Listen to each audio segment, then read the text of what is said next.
আসসালামু আলাইকুম ভিউয়ার্স, আশা করি সবাই ভালোই আছেন। এই যে আমি একটা নতুন ভিডিও নিয়ে আসলাম। স্কেল দিয়ে মেপে মেপে অনেকগুলো ঘর তৈরি করেছি, কিন্তু ঘরের কিছু কিছু জায়গা আমি ফাঁকা রেখেছি।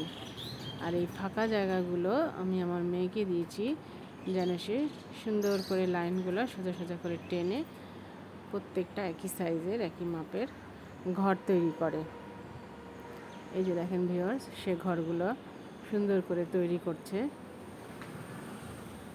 যদি কেমন হচ্ছে বুঝতে পারছি না, তবে আপনারা যদি বেশি বেশি করে লাইক সাবস্ক্রাইব করেন তবেই বুঝতে পারবো যে আমার এই কষ্ট করে অনেকক্ষণ ধরে আমি কষ্ট করে এই ঘরগুলো তৈরি করেছি।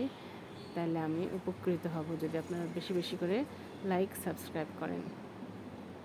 দেখেন ভিউয়ার্স, প্রায় শেষ ওর আঁকা। এই যে দেখেন, এবার সে লাস্ট ঘরটা করবে। অথচ এই ঘরটাই তার সোজা করা উচিত ছিল, আর এই ঘরটাই তার বাঁকা হয়ে গেছে।